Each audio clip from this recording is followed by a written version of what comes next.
this is what the atheist has to fall back on, is this most absurd, hypothetical, imagined worldview. And that's because really the whole position is absurd and imagined. I mean, I'm arguing a very specific thing about transcendentals in this world. The machine I'm talking to you about are human beings. It's not an absurd world. The world I'm talking about that's a paradigm assumption that you think humans are merely biological machines. Yep. Do you have evidence that I'm made of anything else than an atom, than a set of molecules? This is ridiculous. You believe you wrote your book. So your book was the work of JF and JF's mind, right? It wasn't the process of a determined machine, right? It was the process of a determined machine. It was the process of the neurons in my mind. You didn't have, and you're not making your own arguments right now. They're just a chemical determined process. Absolutely. So you're not making arguments. Thank you. I've won the debate. All right. Bye.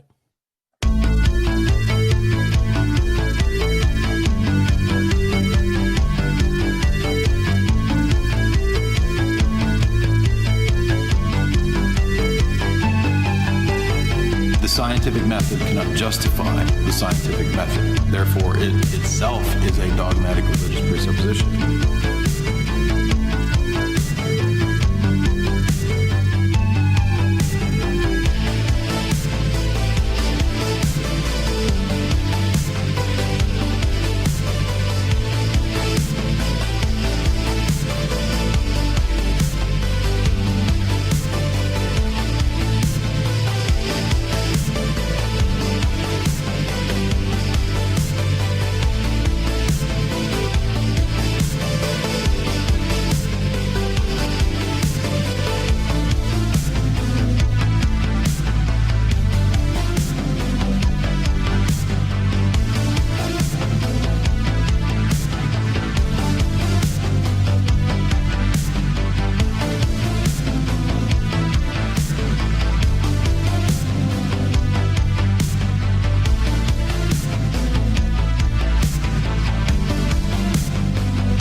Okay, well, I look forward to it. I heard your debate with Nicholas Fuentes, and I thought that was very entertaining, and so I respect your debate skills, that's for sure.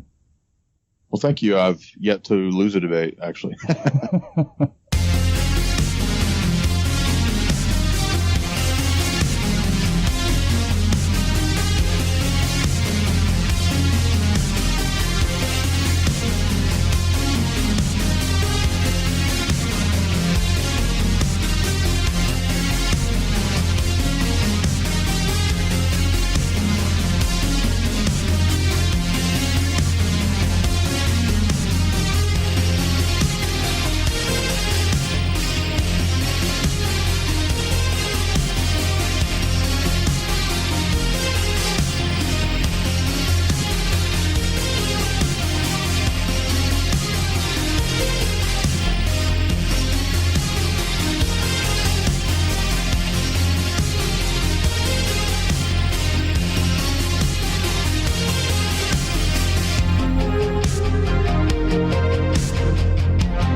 Brzezinski model, the technocrat model, is much more interested in the incremental, slow kill, Fabian approach to bringing technocracy into being.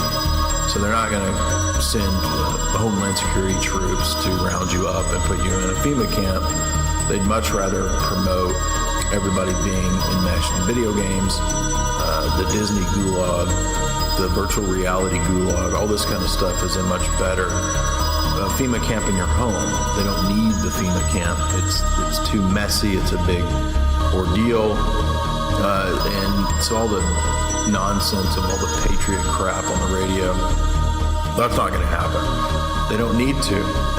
The shadow global government is already here.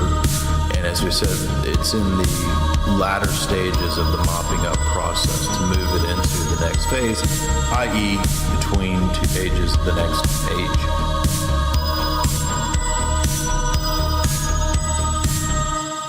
I mean, isn't this interesting? This is what the atheist has to fall back on, is this most absurd, hypothetical, imagined worldview. And that's because really the whole position is absurd and imagined. I mean, I'm arguing a very specific thing about transcendentals in this world. The machine I'm talking to you about are human beings. It's not an absurd world. The world I'm talking about That's a is paradigm real world. assumption that you think humans are merely biological machines. Yep.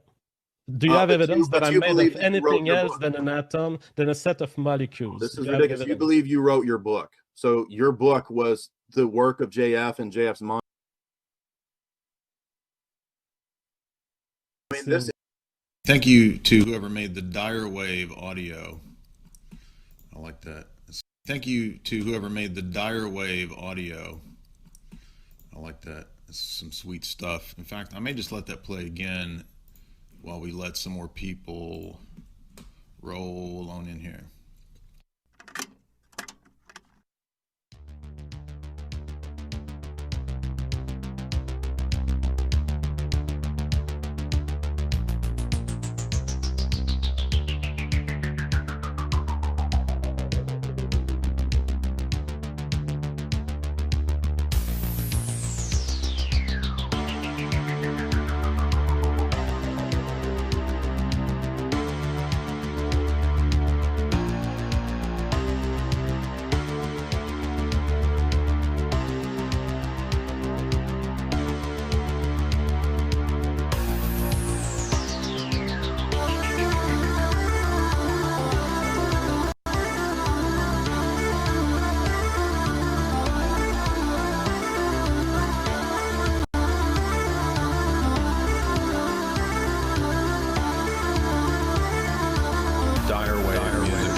is this? I don't know. It's me. It's Amid the Ruins. It's a guy who makes Dyer wave music. It's Amid the Ruins.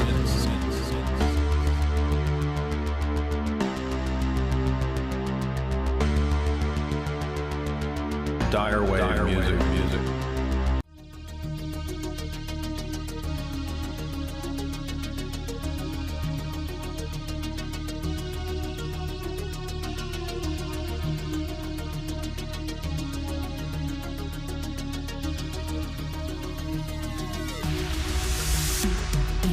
What I've talked about in probably 100 articles at Jay's Analysis is the implementation of the AI smart grid and the giant smart cities, which is what IBM talks about publicly building. And that's where we're going, and that's what I think we have to be really concerned about. So all of these tensions, they are part of a long-term strategy to basically get everybody moved into mega cities. They'll be forced off of land and so forth for environmental reasons, and basically concocted and invented environmental nonsense. Then you'll be stuck in some hellhole mega city in a, basically a carton-sized apartment living over a Target or something, or inside of a Target or a Walmart, as I said several years ago. It's actually coming true now. There's actually Target cities.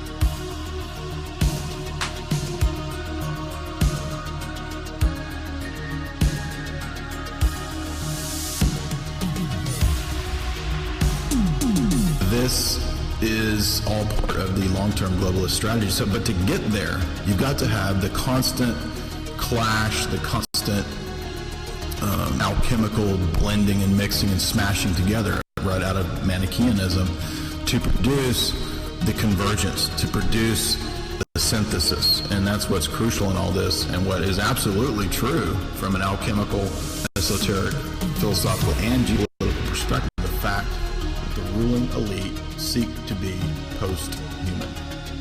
jaysanalysis.com.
Can't try to fix today's problems politically. And this is what so many people in alt circles and alt-right and alt-whatever and alt-media, they all seem to think that there's like a political solution to man's problems. And really the whole of modernity is built on this neo-pagan concept of political salvation. And there is no political salvation for man, because man's problems are not essentially political, they're spiritual.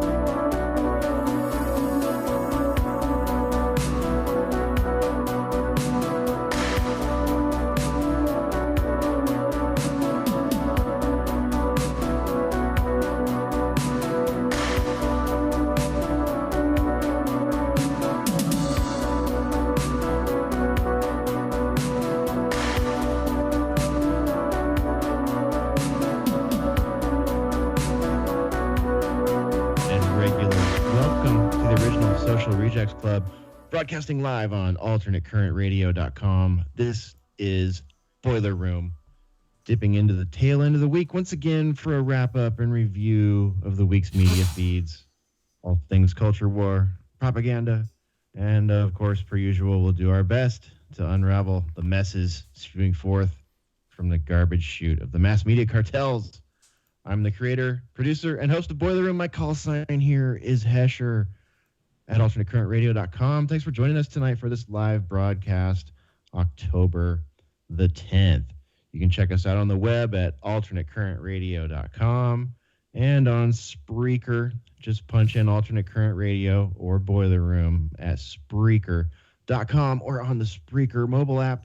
We got new episodes of talk radio shows up from Jay's Analysis, Primal Edge Health, Sunday Wire, Global Research News Hour, UK Column, and much more. And, of course, new music shows up there, too. So check out Alternate Current Radio at Spreaker. All right, we're going to get right into it tonight. A few people supported us this week. You know who you are. Thank you. And also massive thanks to our patrons and the folks that contribute via the PayPal tip jar and the super chatters over at the Dyer YouTube channel. All right. Let's see here on the show tonight to kick off of jaysanalysis.com, the Jay Dyer YouTube channel, the author of the Esoteric Hollywood books, Mr. Jay Dyer. Jay, welcome back to the Boiler Room. How you doing? I'm doing great. I'm glad to be back. I had a hectic week. A lot of pressure, a lot of attacks, a lot of stuff coming my way, but we have persevered so far, thank God. Yeah, it's like whack-a-mole out there right now. It is difficult right now. All right, cool. Well, we'll hear more about that in a little bit here, but let's get the man from Primal Edge Health on the line, also broadcasting live out of Ecuador. His name is Tristan Haggard from primaledgehealth.com. Tristan, welcome back to the Boiler Room. How you doing? What's up, guys? How are my hate agents doing out there? Yeah, doing good, looking fly, ready to do the Boiler Room thing here, man. Got my hate agent t-shirt on. There you go. Right on. Yeah. All right. And Lovely Spore is maybe joining us later, as is Randy J. So and hopefully Jamie Hanshaw will be joining us too. Oh, excellent. Well, welcome, Jamie Hanshaw, if you're back there, and feel free to chime in at any point. Excellent. Great. Okay, well, let's see here.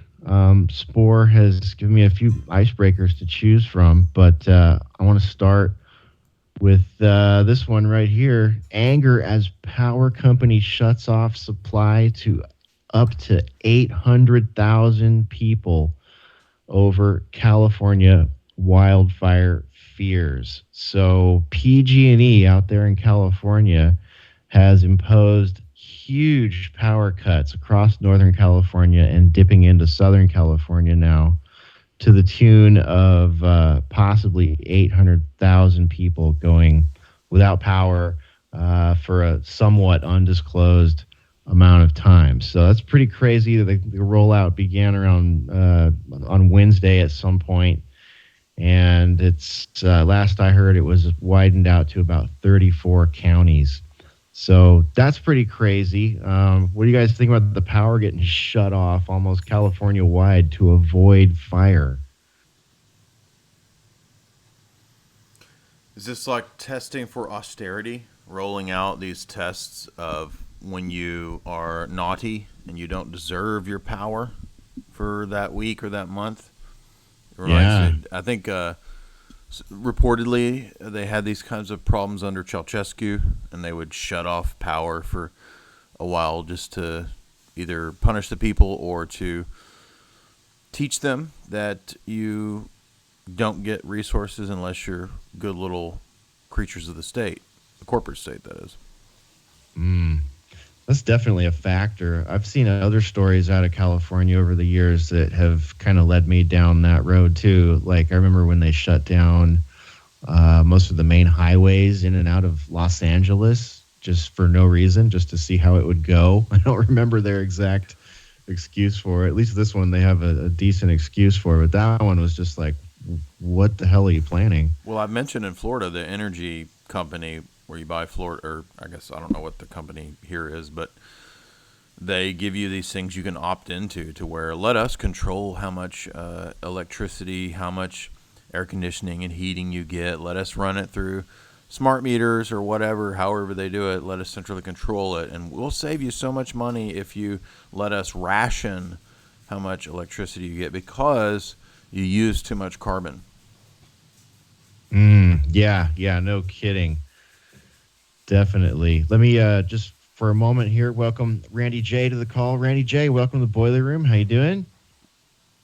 Hey, is this a live microphone check? Yeah, you're doing a hot mic check. Welcome to the show. Good to be back. I don't know nothing about anything. I'm diving into the pool. I'm swimming. I don't know if it's water. I don't know if it's motor oil, but I'm here. We haven't missed much. Actually, we just kicked off. We're still in the icebreaker portion, and we're kicking off right where you are in California as the power company shuts off supply to over potentially 800,000 Californians over wildfire fears. Are you hearing anything about this, or have you been affected by this? I'm typically Californian in that I have no idea that it's going on. I didn't realize it was going. I shouldn't make light of it. No, man, I don't. I'm completely out of it on that regards. Okay, well, good. I'm glad you still have power because a lot of people don't. I haven't heard from my parents in about 36 hours. I did exchange a text with my dad, but he's low on cell phone battery, so we're not keeping an extended conversation going because that's pretty much his last tether. Do you not think that this is like practice for austerity? Don't you think they're going to start doing that kind of stuff? Or I mean, what do you think? Well, I think that is a factor, but the thing with this is this company PG&E, they're a wreck. They are an absolute wreck, and there have been a lot of neighborhoods that have blown up and large fires that have been caused by their poor infrastructure. So, and they're facing a $13 billion in lawsuits in the claims from last year's Camp Fire, which killed 85 people and burnt the entire town of Paradise to the ground. So a lot of people are happy to accept the austerity because they feel like, well, if it helps keep anybody alive, then I'm down to do it. But it's almost like, I don't know. My thoughts is it's like too little, too late. This company's been fleecing Californians for decades for really expensive power, and they've done fuck all to keep their infrastructure safe and sound, and have been arguably, and maybe will be proven in court, negligent in the deaths of a lot of people. So I don't know. It's just a mess. It's just a road sign in the decline of California, I think. Pretty crazy, though. I mean, that's a lot of people having their power turned off. There's a lot of pissed off people. So the rollouts have been going all across the state. I'm kind of surprised they haven't hit you yet, Randy, because it looked like there were some not too far away areas from you. So hopefully your power will stay on. Yeah, it looked, I'm looking at it right now too. It looks mostly central. Or when I say central, anything north of Santa Barbara's central or freaking Alaska to us Southern California types or whatever. But it looks like it isn't around where I'm at. But again, I'm just barely looking at this. But it does seem like the central part took it the worst from these fleecers, as you call them, PG and PG&E. Yeah. Well, it does sound like it's starting to move southbound. There are a couple of wildfires happening and some high winds. So that there is definitely some fire danger. There are some mobile homes destroyed in Southern California. Let's see, electricity shutoffs continued Thursday for hundreds of thousands in Northern California. They're saying the costs of the outages could top $1 billion, which is pretty crazy. And there's one large wildfire that's burned 7.5 square miles in Mariposa County. I wonder if their bill's going to be the same, though, to the customer. You know it is, man, and it's due on the 1st. Yeah. Yep. Good point. Yeah. Which is crazy. It's like this company has already failed so badly. I mean, I don't even know how they're going to recover this or rebuild that infrastructure. I mean, if this is their solution to just shut down power, I mean, that's pretty pathetic. I think we have, as a culture, mastered the ability to make power lines that can withstand wind in most cases. Yeah. So it's pretty sad that this is having to happen. You got to wonder about the decision maker, making the call to be like, yeah, let's turn everything off.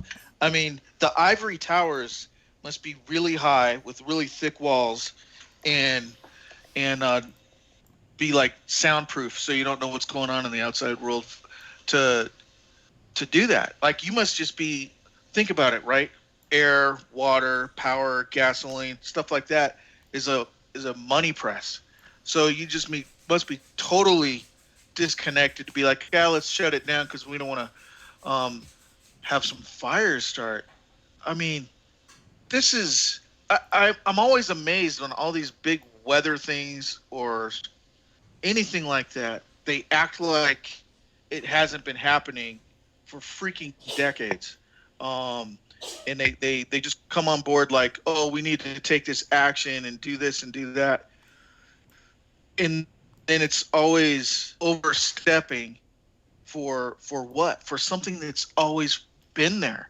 Now, if you want to address something that's always been there, like you said, how about you take your giant money printing machine and you do something about the high tension wires and all that other stuff on these poles or whatever it is you need to do. I'm sure you got all these people making, 6 figures, and maybe the person who runs it 7 figures and all that. Get someone to come up with the freaking thing instead of the cheapest freaking stick with a dang piece of metal running, stick to stick on the telephone poles, right? On the lines. How about you come up with something different and more able to stand up to things? It costs money, and the kids can't vacation to Europe this year. They're gonna have to just go to Cancun. So we're not gonna do it. Yeah. What did they do with I was paying up to $500 a month in some places I lived in California for the power, for the gas and the power. I mean, that's ridiculous. If everyone in that town was paying that much money, that's a butt ton of money. Where is all this income going if they're not using it to modernize and at least make safe what they have? Now, I'm just throwing, stuff out there that may not be accurate. It may be low, it may be high, but you get the idea. Hey, the board members gotta have their $300 a day, eating per diem. So, hey, there you go. Yeah. Yeah, no kidding. kidding. What you guys don't understand is that our house is on fire. Our house is on fire. We're all going to die. Climate change is going to kill us all. This is a really, really good thing. I mean, think about all those babies in like incubators or whatever in hospitals. If those babies can just go ahead and they're just clumps of cells, but if they can just expire or whatever, they'll produce less CO2 and we can save the planet. So I think this is good. That's a great idea. Just shut the whole thing down. Just a big off switch. Just Yeah, And we're then safe. PG&E was taking the babies out of the incubators and they were throwing them on the ground. Well, that does bring up an interesting point, you guys. What about is this just to cover their own ass for PG&E if they've already got $13 billion in lawsuits sitting on their faces? Like, is it not more dangerous to take everyone's power away? Because now we've got big towns and cities that don't have power. So that means there's no stoplights. There's a huge traffic danger that's going on there. Tons of people are lighting up generators in their house now. So people have, gasoline and moving around sloshing gasoline things and starting generators everywhere. Lots of people get generator fires. So, I mean, there's all kinds of ways in which, this can be just as dangerous to the public to have a power denial, a large-scale power denial like this. Yeah, well, what's going to happen with criminals, right? Like these armed criminals running around disarmed Californians knowing that they don't have lights. A lot of these people probably don't have flashlights in their house. The alarm systems aren't working. Most people probably aren't going to have a phone after a couple days if they can't charge their phone. So, Yep. I mean, the crime, I wonder what's going to happen with crime in some of those areas. Yeah, dude, is this like Sacramento. Is this like that crappy movie, The Purge? I was thinking that. And I like how California, I don't know, I mean, I haven't really monitored the situation, but I assume that nobody is protesting this. Like nobody's out there battling PG&E in an organized manner, of course, because California is so decadent. People are, it's so difficult to get anything done in that state at the local level too, like politically. And the politics are so corrupt. So I can only imagine that nobody's doing shit in California about it. Only imagine. Nobody remembers that. What song is that? No, it went right over my It's head. a piece of shit radio song. It's a piece of shit Christian radio song that made it into the mainstream. Is it Creed? Might as well be. Actually, it's worse. It's worse than Creed. Actually. All right. Well, so PG&E says the power restoration will start today, but could continue into early next week, depending on conditions and damage. So that doesn't mean anything. That means people may go the entire weekend without power in some places. That's nasty. That is really nasty. That is going to cause some, distress. I don't know. Maybe even unrest. Hard to say what's going to happen. Here's a great tweet someone sent in reply. Hey, everybody, we're really sorry about not maintaining our infrastructure and burning down your cities and blowing up your neighborhoods. So to mitigate that, we're going to shut off your power. Your bill is still due on the 1st. Thanks. Yeah, that's pretty much it. That's pretty much the size of it. And also, we're going to put smart meters in front of your house. They're going to give you cancer. Yeah. A little injury to insult there. Yeah, so there is a fire going on in Southern California. It got a little bit worse this afternoon, and there was a whole mobile home park that was destroyed in the town of Calamasa. So they're calling that the Sandalwood Fire, I believe. It's off of Interstate 10 there. So I don't know. It says the fire expanded to an estimated 500 acres, according to KTLA. So I don't know if this fire or other ones light up and expand. Who knows how long this power outage is going to go on.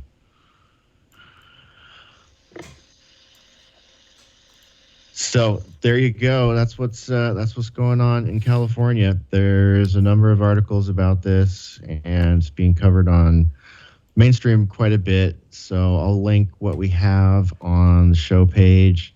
And best of luck to all the California listeners out there. If you're in the affected areas, we're sorry to hear that. That sucks. And keep in touch if you can. All right, let's see here. What do you think? Jay, what have you been up to this week, man? You give us a Jay's analysis report. Well, I had a good time hosting the Sunday Wire. I thought that was a pretty lit show. Patrick agreed it was lit to the max. Blew Patrick's mind. It was. Okay.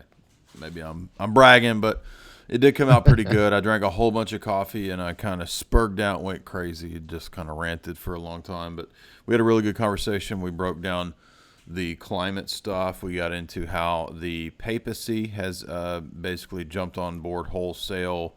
They have for a while now, but they've actually made it very clear where the Roman Catholic Church is going in terms of the green agenda, fully backing it. They've instituted this Amazon Synod, which has caused quite a stir in the last couple weeks. And it looks like it's a full-on kind of create the one world religion type of thing that we crazy conspiracy people have talked about for a long time. Now it's here.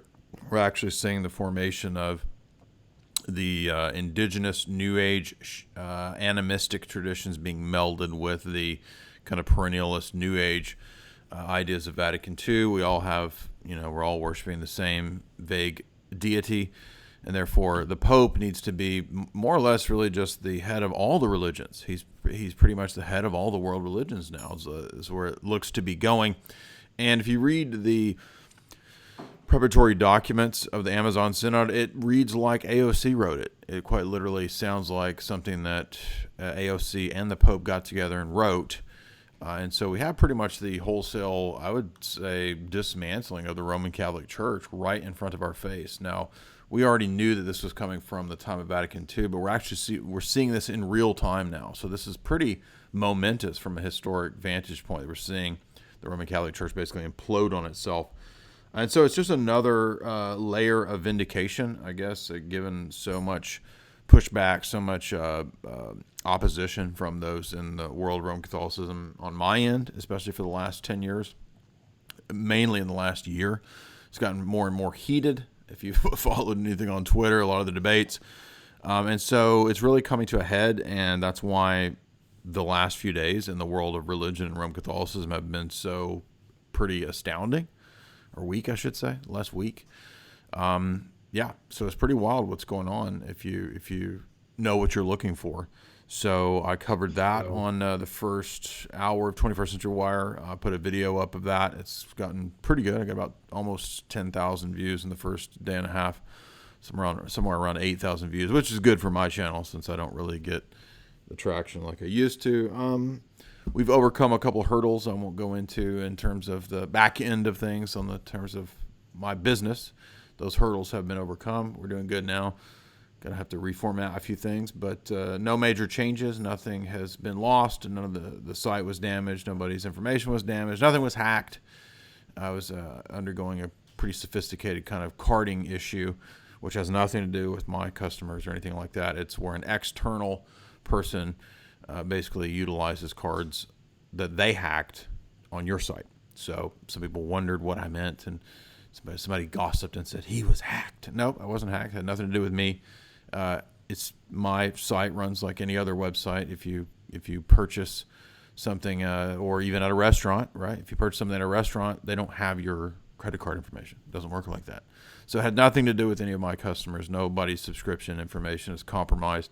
It had to do with external people trying to utilize the carding software, or utilize the legitimate carding software to basically run up purchases at my site. Caught it pretty quick, so within about 3 or 4 days, I had it all resolved. So everything's good on my end. Had some other issues with YouTube today, but all that's been resolved, I think. So yeah, that's what's going on. Just the typical attacks. Then we had a pretty big debate last night with a guy who is a former Mormon turned, what does he say he is? He says he's a Gnostic. So we had a pretty interesting debate that went on last night for about 2 hours. I posted the debate today on my channel, so everybody can catch up with that. I don't think anything else is going on, but that's the. You know what's funny, Jay? What? Oh, sorry.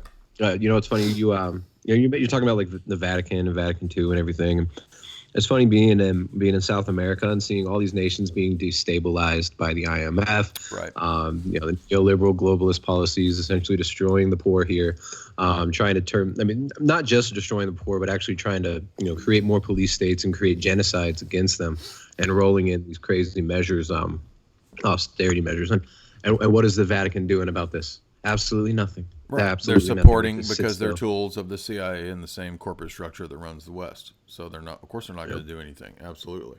Yeah, and I'm glad you can tie this to what's going on in Ecuador, because a lot of people don't understand that the situation with Greta, and the situation with the Pope, the situation with the United Nations and the IMF is connected to what's happening in Ecuador, because this is a global system. Absolutely. It's all a global system. And this whole week has been, actually the last 3 months have been nothing but vindications of everything that we've talked about over and over and over. And when we get vindicated, we just get attacked more. That's what's, I think, the most difficult, most frustrating. Yeah, and it's not like it feels good. It's not like it feels good to be right. It's like how badly I wish I was wrong about all these things and about what's to come. Right. I really wish I was completely wrong and that this wasn't the case, but that's not the case. And when you look at what's happening in Ecuador, not only does this tie in with what's going on with the Vatican, that's a very important part of it, and Greta, but also when you look at the Netherlands, they've been told they need to cut their animal herds in half. The farmers have been blocking roads and protesting there. I don't know if you heard about that. No, but you're saying, so this is a vegan thing. That's the vegan. It's stuff. Another one of these austerity measures that's being taken. I mean, just like the yellow vests in France, that whole like manifestation of the yellow vest situation, that was due to austerity measures, which are coming under the guise of green mask. They're hide behind this green mask when they make everybody poor, when they take away your rights to tell you it's for the earth. The same thing that you see in France with the yellow vest, now you're seeing in Ecuador with the indigenous population. And in the news in the U.S., you see they're saying that people are rioting. They're calling them riots in Ecuador, and they're saying in the major cities they're riots. No, the whole country is shut down. Everybody in the country agrees that the president that they have right now, he needs to go. He's corrupt. They know a million different reasons why he's corrupt. The bank accounts in Panama. The former president is being blamed by the current president. It's this big, huge mess. And but this also ties in with what's happening in London. You see the Extinction Rebellion and Animal Rebellion. Right. People are shutting down meat markets there, saying we need a plant-based food system. In Ecuador, when they announced the IMF austerity measures, which austerity, if you guys look up the word austerity, it means poor. It means it literally means freaking poor. So these austerity measures that got implemented in Ecuador, the government said, no, it's okay. The president said, we know you don't want IMF measures and that you've ousted 3 presidents in the last 30 years when the IMF tried to take control of your country. But we need to do this now. But don't worry. We're going to give you discounts on imports. We're going to remove import duties on massive industrial machinery and on agricultural equipment so that you can grow Bayer Monsanto seeds instead of your thousands of varieties of corn, instead of your hundreds of varieties of quinoa, and all these other heritage crops that you've been growing. You can now spend more on all resources in your oil is going to cost more, gas is going to cost more, everything that you eat is going to cost more in your country. But don't worry, you get to sell the international markets Monsanto seeds. Oh, and by the way, if you notice that this is wrong or you have a problem with this, then please let us shuttle you over into the controlled socialist Marxist movement, which also supports all the same nonsense, which is controlled. Yeah. So shuttle you over here into pro-abortion, pro-feminism, pro-socialism, pro-atheism, pro-evolution, pro-globalism, communism, which is a creation of the same people that run all the Monsanto crap. Exactly, and most of the people that end up on the streets protesting these measures that are making them poor, that are destroying their lives, their communities, their the ecological situation around them, they have no idea that they're just being used as pawns in the game. So it's crazy to see what's going on in Ecuador. You have the massive mobilization of all these indigenous people from up in the hills. The whole country is frozen. Nothing's moving. Oil exports are not going down. And everything is economically at a standstill here as these people try to figure things out. But then you've got, of course, all these infiltrator groups that come and try to hijack legitimate sentiment of anger from people in the lower classes. Correct. And you get these Marxists and you get these, you get the narco gangs of, Correa, Maduro, and Chavez. You get these mafioso, old school narco guys coming and co-opting the movement. So yeah, it's a sad situation to see what goes on in these Latin American countries. And, it's really sad because people are real cool. These are just hardworking people who want to live a simple life. They don't want to be, genocided in their own streets because this Operation Condor style CIA, IMF dictator is given power. They just want to live. And the strategy is exactly the same here. They want to basically turn the United States into a third world situation. I'm not saying that you live in a third world situation. I'm saying that they would like to see, the whole of the middle America collapse into a kind of, gang run situation like you're talking about. That's exactly. It's a military strategy. Well, I mean, that's why. Yeah. What's weird is I feel safer in a third world country in the hills. When those type of situations go down, it's way safer to be up in the back in the cuts in the third world country than it is to be in like Los Angeles or any suburb of California. Totally. Right? Like at least here, what's crazy is when you look at the world, there's so many different factions, there's a lot of organizations already out there, and it's like there's this industry of revolution. Like there's a revolution industry. Yeah. It's institutionalized revolution since the Enlightenment that we see, and everybody's trying to climb to the top of the dung heap of materialism. And but it's crazy. It's like if you have enough money, if you have enough computing power, if you have enough contacts, you can play these revolutions like an organ, and that's what we see worldwide right now. On the same day when this started here in Ecuador, you also had. Well, not the same day. It was several days later. It was like a week later. It's been going on for almost 10 days now, I think. But you had the same week, you have the Animal Rebellion in London, this organized protest of animal rights activists who are in the streets telling everybody they got to stop eating meat. And what is their demand? A plant-based food system, which is exactly what the UN, the IMF, the World Bank, the World Business Council for Sustainable Development, which includes Dow, Shell, BP, Monsanto, Bayer, IKEA, Walmart, every huge corporation, global corporation, is down for the sustainability agenda. They're pushing the climate crisis narrative, and it's just crazy. It's like you have these degenerate Western puppet suburban white kids in London marching in the streets thinking that they're saving the planet, but they're actually, I hate the word literally, I'm so sorry for using it. They're actually marching they're marching on behalf of the very forces that here in Ecuador, the indigenous populations that these dumb Westerners think they worship, they're fighting against these IMF austerity measures and this globalism agenda. Because it's destroying their homes, it's destroying their families, their way of life, and destroying their country systematically. So it's a pretty wicked system that we have right now. It's one of the worst. Globally, we're seeing a lot of destabilization, and it's all timed to coincide. And eventually, out of that chaos, these people think that they're going to come up with this, wonderful utopia somehow.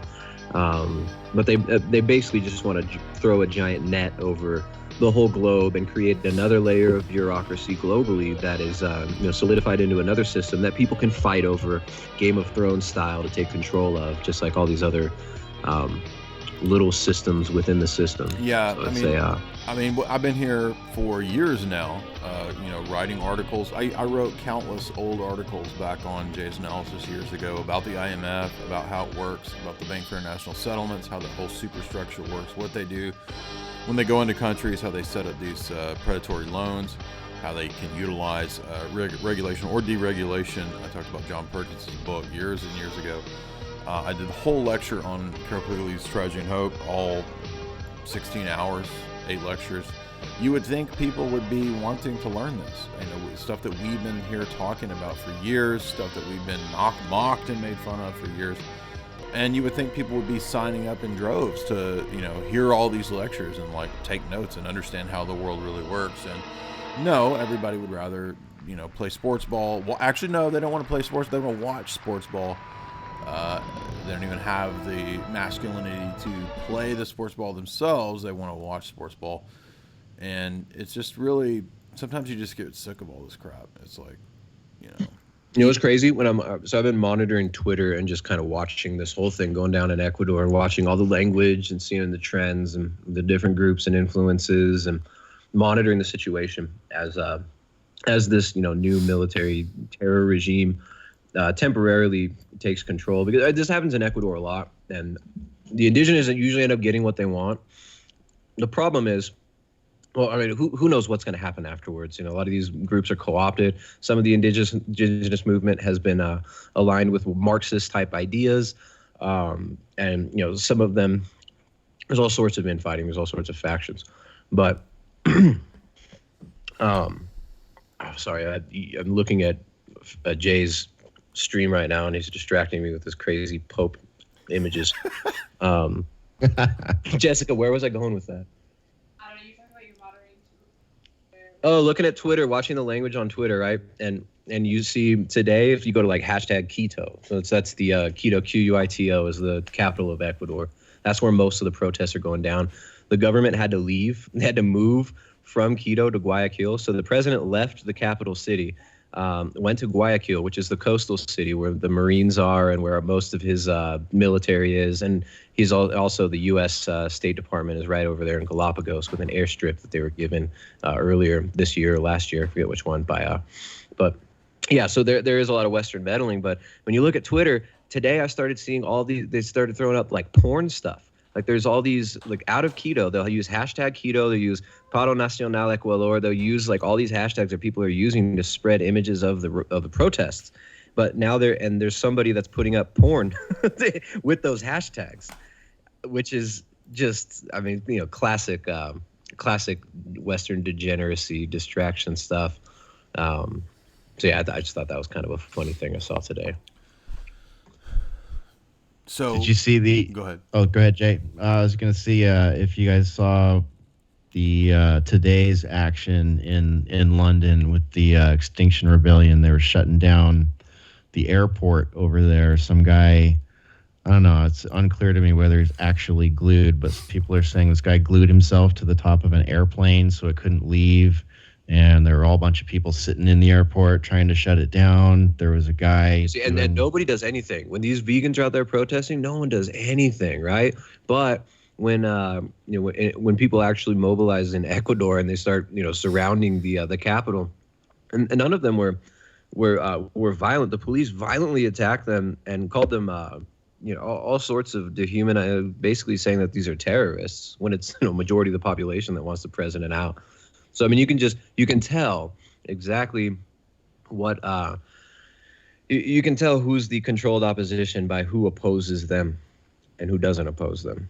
I mean, these people are climbing on top of airplanes, shutting down the biggest meat market in London, gluing themselves to all to the streets, setting up tents, and the police just let them do their thing.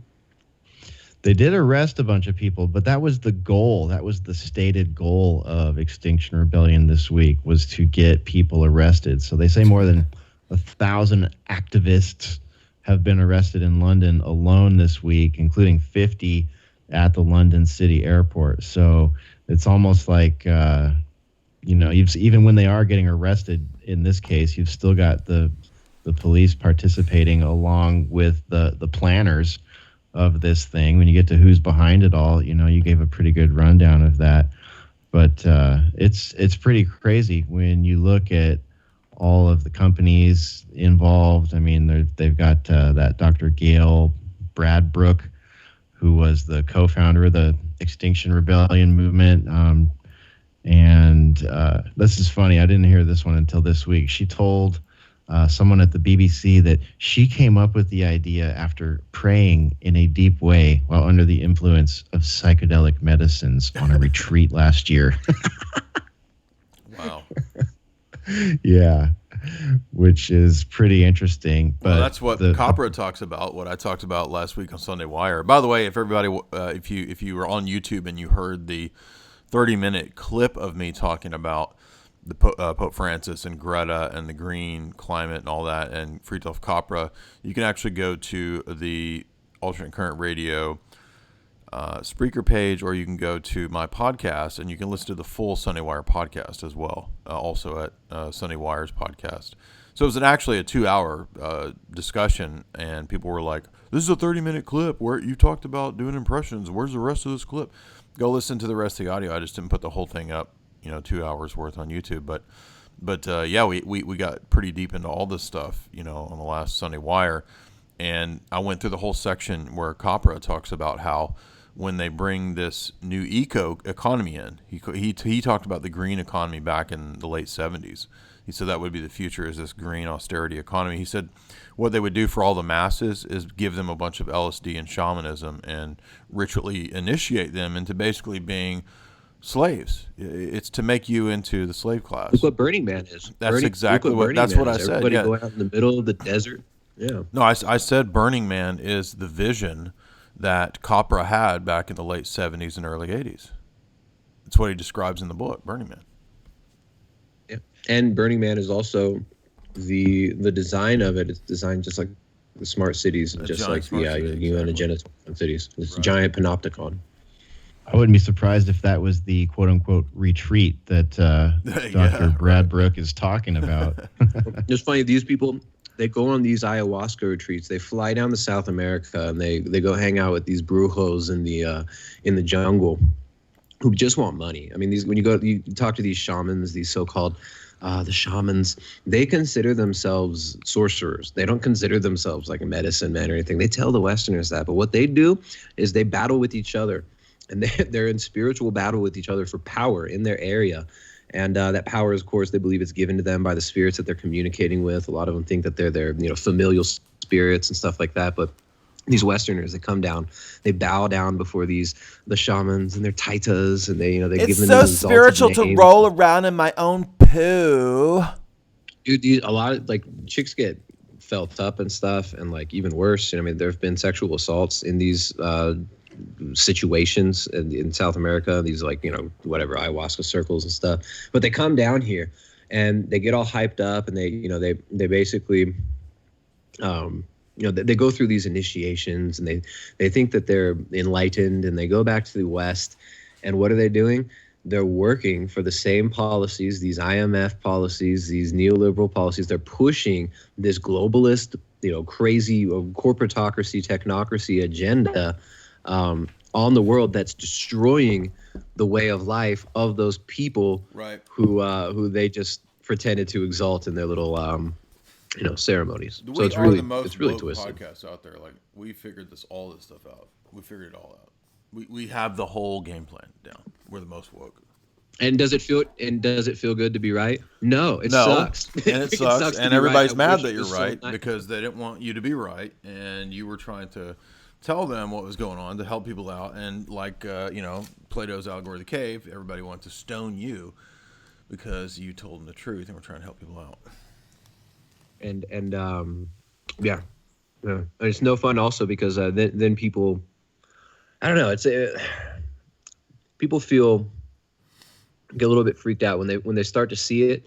Then they don't really know what to do. Sometimes people get emotional, psychological breakdowns when they finally see what's going on, and it's hard to see people struggle like that, right? That's to see that cognitive dissonance. That's what the Joker learned helplessness. That's what the Joker was about. I forgot. I did do a video also this week on the Joker. Everybody was talking about the Joker, so I had to do my Joker movie analysis, and I don't really have a super right or left wing take. I mean, everybody kind of had their left wing, right wing take on it. I mean, it definitely leaned in the direction of the, nihilistic revolution. But of course, what's the point of revolution if we're nihilistic, right? I mean, and that's kind of, I think, why the system promotes nihilism, is because if you're nihilistic, you're not going to rebel. You're just going to live for pleasure, live for hedonism, so in that aspect of it, the Joker is interesting because he, spoiler alert, I'm not giving away too much of the plot here, but he kind of has a break with reality at that point where he realizes that there are a degenerate zillionaire elite that run things. In this case, it's actually Daddy Wayne or whatever, and he's actually corrupt, and so what's the point, right? So it kind of feeds into rebellion, and it does, but it gives you the vantage point of people from the bottom, you could say, right, who you can empathize with why they would want to rebel, but there's no reason to rebel. And so the Joker, once again, much like Heath Ledger's Joker in the Christopher Nolan installment is just a chaotic evil. It's all absurdism, right? He even says something like this, like, well, the universe is a giant cosmic joke. I finally realized, he's like, we're all, just jokers living out our lives as comedians on a stage. And so he does comedy, but he's really bad at it. But he thinks it's funny because he's bad at it. And he's like, well, I'm just living my whole life as a bad comedian, as we all are. We're all bad comedians. So it's just total empty nihilism. So why not just snap? And actually, I think there's something to that in the sense that the system would like people to get to the snapping point. They really do feed on and enjoy people getting to that snapping point, because that's when they become, malleable, useless, catatonic, crazy, insane. Exactly, and that's what the MK Ultra psychic driving experiments were about. Exactly. And you look at like Ewan Cameron and what he was doing, and when you look at these Manchurian Candidate type programs that were going on, it's to make everybody into the Joker. Yes, crazy. Right, or that, or like a sex slave, right? I mean, you break people down and then turn them into what they want, something that's useful, which is usually either a prostitute or just a general degenerate, or a hitman, or a mass killer or whatever. It's just it's horrible, and it's really, when it comes down to it, it's an occult science for these people. What they're doing, it's they look at it as a science, and they look at it as occultism. Yeah, he brings in the shamanistic occult aspect. He says, look, it's basically time to go back to shamanism, and we, the elite, will be like the shaman, and you will be our, zombies, like shamans and voodoo guys. They put a curse on the masses, and they become zombie people, and that's the way Copper basically describes it. It's crazy seeing all this stuff going down, and we've had like 10 years of pretty peaceful existence here in Ecuador, and this happens every once in a while here. But what strikes me the most is comparing Latin America to the West. Latin America's got a lot of Western influence, but these indigenous that you see taking over the cities in Quito and stuff. There are people that aren't growing up with iPhones. There are people that aren't distracted by pornography all the time. These are people who are just, they work with their hands outside. And there's different ways of co-opting those types of people. But I don't know, the part of it does leave me a little bit hopeful, knowing that there are so many people that are not completely addicted to, Western degeneracy and all that. And I'm not saying that like people should be revolting anywhere, but it's interesting to see how these people don't want to just bend the knee and let their resources be taken from them and let themselves be, labeled environmental toxins and terrorists or whatever. They say no to this stuff. Whereas I feel like in the West, coming from California, most people that I was talking to about this stuff 12 years ago, 13 years ago, they just turn off. They're just like, nah, man, like that's not. I got to go to work tomorrow. I'm just trying to pay my bills. I'm trying to, I got to pay for my pills, man. I got to pay for the pills, and I got to pay my bills. And they're not going to do anything about these forces that are, designed and engineered to destroy them at every single level. Right.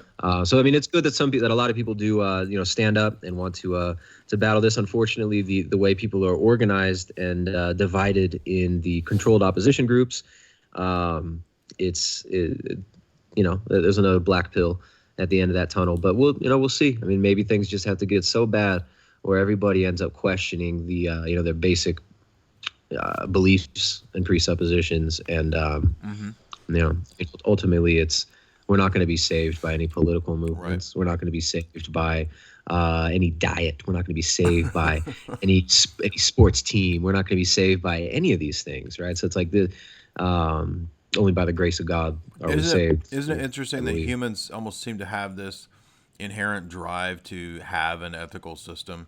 And so what they do is they will give you one, and you get basically downloaded with this ethical system through the pop culture, through the state education, through the mass media.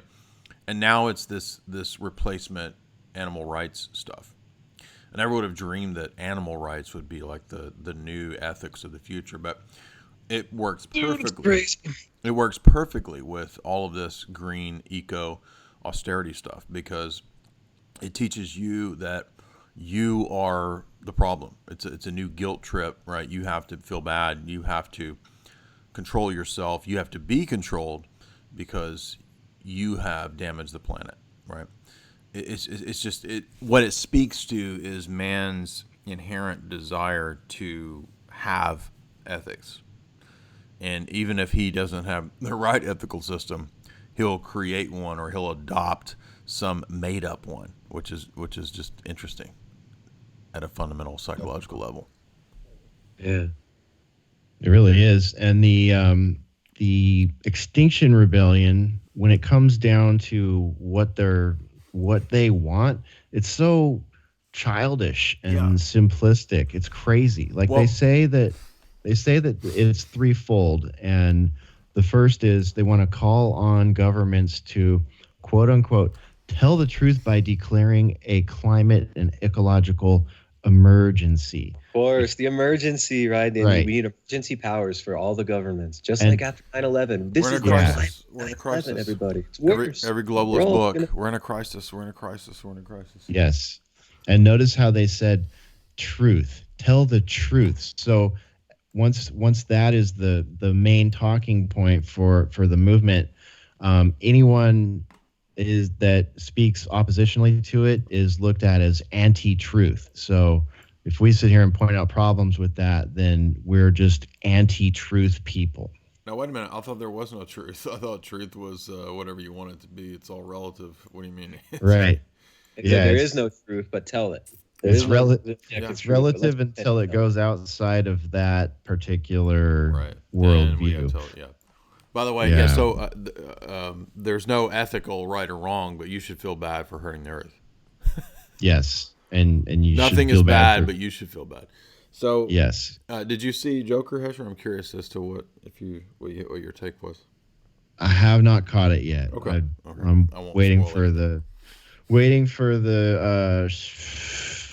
hype to die down so I can go in my costume like a Japanese cosplayer. Well, I'm kidding. Remember Kumare? Remember Kumare? Yeah. Remember how everybody was just like thirsting for the bullshit that the fake guru was spilling? Right. And even after he told them that he was making it all up, how they still wanted to believe it. Mm-hmm. So that's how easy it is to program people. Right. Same with the cult, with the vegan stuff. Same with the animal rights vegan stuff. Right. Interesting. Yeah. Well, that brings us to the second demand of Extinction Rebellion. Government must act now to halt biodiversity loss and reduce greenhouse gas emissions to net zero by 2025. I'm sorry, real quick. You know what net zero means, right? Do you know what they mean by net zero?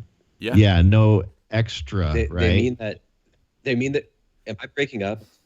A little bit, but we got you still. Go for it. Okay. Well, no. Net zero. This is all right. So when you do like if you look at a food label and you want net carbohydrates, it's the total carbohydrates minus the indigestible fiber, right? So they do this game. Net zero means if Nestle is emitting 200 billion tons of carbon, but Nestle also is investing carbon credits into Bill Gates' giant carbon sequestration factory plants that are going to sit on top of massive underground aquifers and allegedly pump the evil gas that you exhale that's killing the planet and that babies breathe and that plants inhale. It's going to pump that carbon into the water, and you're going to have to keep that water in the aquifer. So you're not going to be able to drink that water it takes a lot of water to make these plants too, which who knows if these are even real, if this is just a giant fake scam and they're doing nothing. But they want to build factories to suck carbon out of the air. And the same companies that own those factories can say, look, our factory sequestered 200 billion tons of carbon last week. We put out 100 billion tons of carbon last week into the atmosphere. So therefore, we have a net negative 100 carbon footprint. And therefore, we're going to get more carbon credits, and you're going to have to pay, you'll get whatever, carbon credits in your social credit system. So you can pay for our products less, or you can pay for our products because they're subsidized, and you can't afford anything else that's not made by these companies that are involved in this giant scheme. So it's a big scam. Net zero doesn't mean anything. It means it's a financial loophole that they're trying to create, a big black box for basically laundering whatever amount of money they want through these huge schemes of carbon capture and green credits, carbon sequestration. And they're even looking at quantifying, like there's even people, I'm going to stop right there. I think I just dropped a lot. I don't want to go any further. No, exactly. That's exactly the point. It's net zero sounds, well, not only sounds like an old failed internet service provider, but it also sounds so nice. It sounds like, oh, well, if you're believing the carbon thing, then there's not going to be any more of it in another 5 years. No, that's not how that works, because that's their second demand. And their third demand is predicate on that second one. As Tristan just described, the group demands that government partner up with activists and, quote, create and be led by the decisions of a citizens' assembly on climate and ecological justice, end quote. Sounds great on the surface, right? But no. Mob or citizens? Citizens assembly on climate and ecological justice. But what does that mean exactly? So it would be a government created and guided by a coalition of NGOs and academics, as was the case in Ireland when the government convened such an assembly to pave the way for a referenda on gay marriage and abortion in recent years. So Extinction Rebellion makes no mention on whether NGOs with opposing views will be included in these deliberations, but you know they won't be. So yeah, Citizens Assembly, that's hilarious. Yeah, Citizens Assembly assembled by the World Business Council for Sustainable Development company members. Come on. Yeah, exactly. Exactly. Who's behind it all? Well, yeah, places It's almost like that. there's a big pyramid that runs things or something. Yeah, really, huh? It's almost like the whole world financial system is like this giant insane scam, demonic, it's almost like it's a big magical yeah, it's like a big magical spell on the world almost. Right. It's almost like it's all giant scam. Tristan, have you seen Kumare? No, what is that? It's a great documentary. You should watch it. We discussed it in a boiler room a while back. And the only reason I bring it up is because it really shows how this stuff works on a mass scale. I mean, we all know about cults. We've talked about cults a lot, many times. I don't mean to go off into cults, but just the basic human psychology of understanding human needs and drives, and then understanding how to steer and manipulate those drives is the chief way that, you know, the control system works. And I can think of no better example or insight into that than that documentary. Basically, it's just simply put, you know that there's no spoilers because you know the end at the outset. Is a guy decides to become a fake guru, and he does it as an experiment to see what all of these people who follow him as a guru are searching for. And so he puts on a costume and he talks like the lost the guy in Temple of Doom. They took the stones from here, right? This lost Shankara stones guy from the Temple of Doom. So he just acts, and he's a guy from India, but he's just a New York film school guy, right? So his whole experiment is to just become this fake guru and pretend for a year or something like that. And he reasons that, well, I helped all these people overcome their issues and traumas, and I helped them to understand that they don't actually need a guru. They thought they did. They just looked for a father figure, blah, blah, blah. So, but the whole point is that he just told them some mystery man, Dalai Lama level bullshit, and everybody followed him, for a year. But look what they've done with the television and this whole global financial system. Like when you listen to, what's the woman's name that runs the IMF? What's that lady's name? Christine Lagarde. Yeah, when you listen to her talk to Trevor Noah, I don't know if anybody's heard that conversation. It's one of the stupidest things you've ever heard. Yeah. But it's amazing. I mean, they've created this whole global cult all around global finance and lending and usury, and it's one of the most sinister things. One of the most sinister aspects of the control structure is this huge financial system that they leverage to create genocides, to create mass sacrifices of people. Insane. Yeah. So who's behind Extinction Rebellion? Well, I'll just read a little bit here. Here's where things get interesting. Exploding onto the scene with a recognizable logo, coherent imagery across multiple continents, a dominant social media presence, and a slick website. The leaders of Extinction Rebellion are no rabble of bong-smoking malcontents, especially not Dr. Gail Bradbrook, the co-founder of the movement, who I mentioned earlier, who came up with it while preying on psychedelic medicines. In truth, Bradbrook has made a career out of activism and has for 2 decades worked as a professional campaigner. Speaking at a talk in 2016, she admitted that this role is, quote, mostly about securing your own paycheck, end quote. As a director of Citizens Online, a charity campaigning for digital inclusion, Bradbrook has worked with BT to lobby the British government. Joining Bradshaw are former organic farmer Roger Halliman, and also involved are Occupy London veteran Tasmin Osmond, a granddaughter of British nobility, and ex-UN worker Laura Reeves. And there is a lot of cash behind the movement. Heiress Eileen Getty has kicked in nearly 500,000 pounds of her family's oil wealth to the group via Climate Emergency Fund, claiming that disruption is necessary to take on climate change.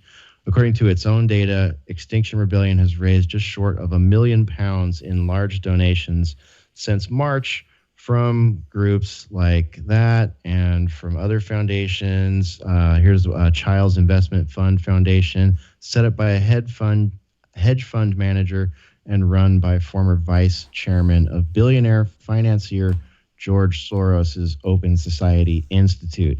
So look at the money coming into this thing. There's actual oil money coming into this. It's unbelievable. That's where all the money comes from these big foundations like the Rockefeller Foundation, the MacArthur Foundation, the Ford Foundation. They have their Center for Social Justice. That's why they use the word climate justice.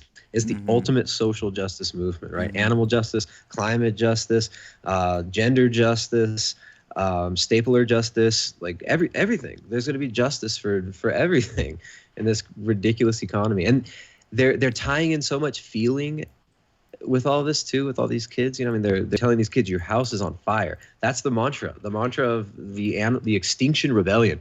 And what a great name too, right? The Extinction Rebellion.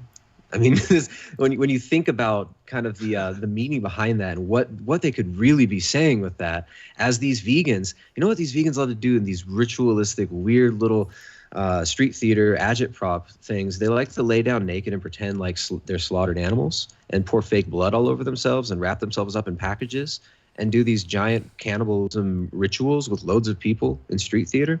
They call their thing Animal Rebellion and Extinction Rebellion.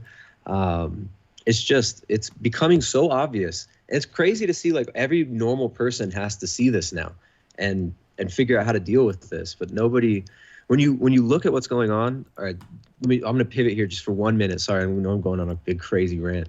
But the people that I talked to in Ecuador, there's a bunch of like different people with different opinions on what's going on, right? Like when you talk to most of the local people are like, they just want to get on with their lives. They want everything to be okay.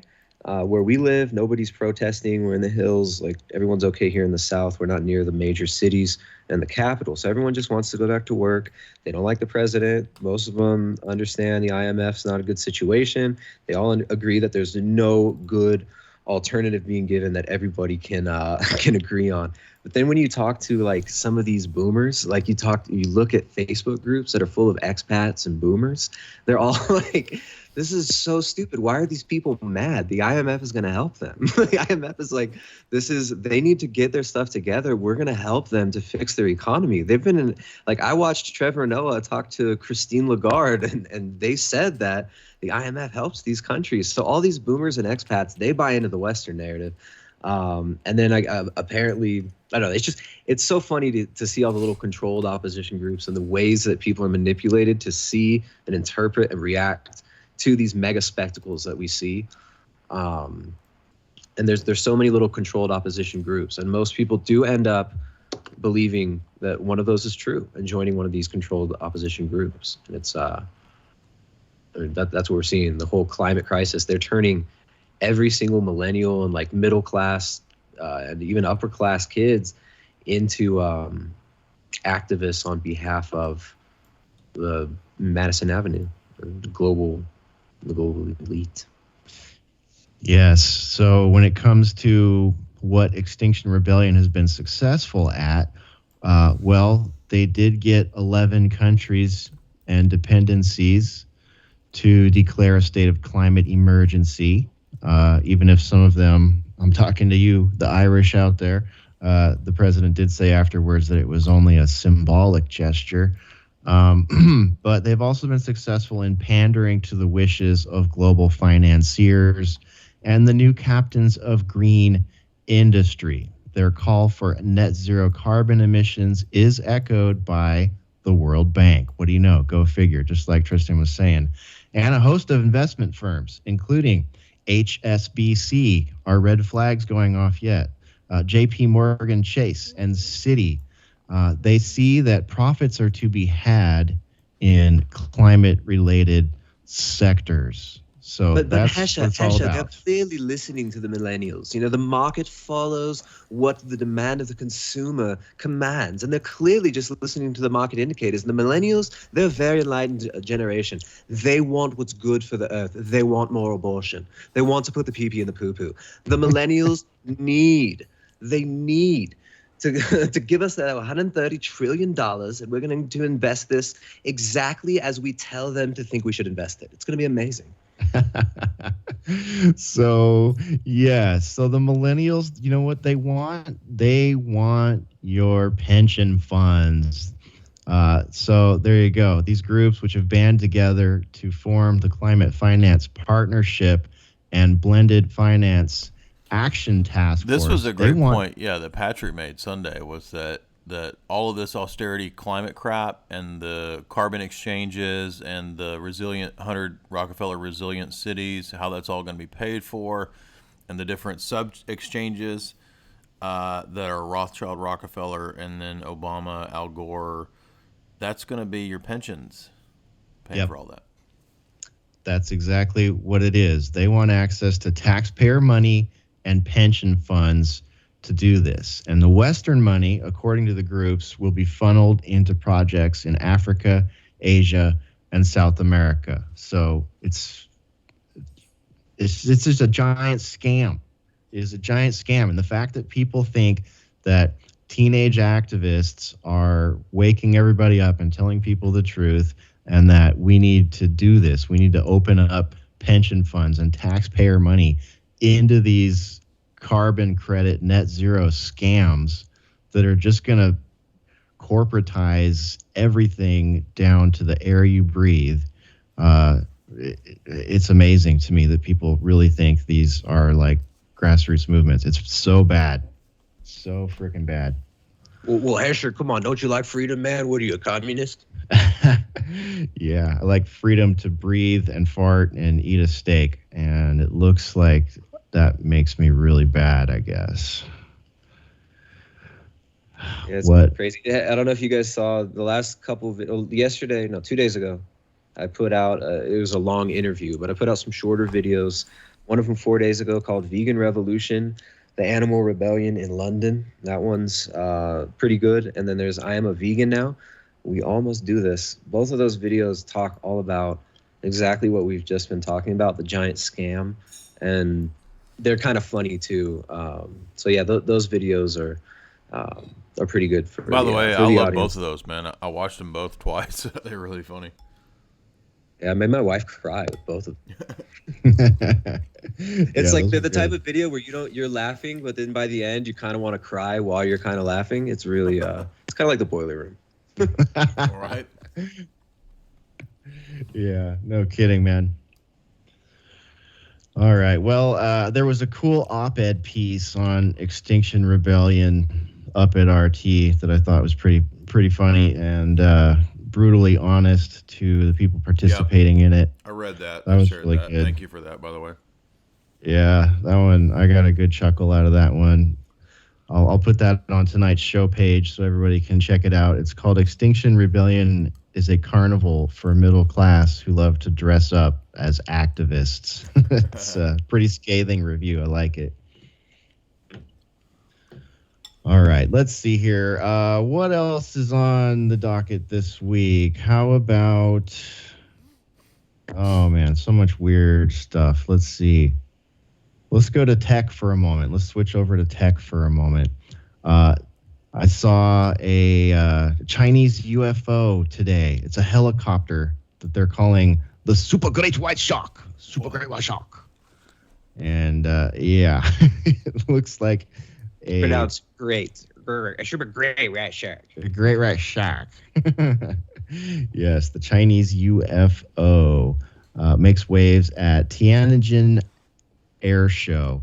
I don't know if there's video of this thing or not. It sounds to me like it's a prototype, but it got a lot of attention just sitting on the ground at the air show there because it looks just like a flying saucer. I love how they name everything, how they overuse all the adverbs and adjectives. Super great, awesome, yes. Best thing ever time.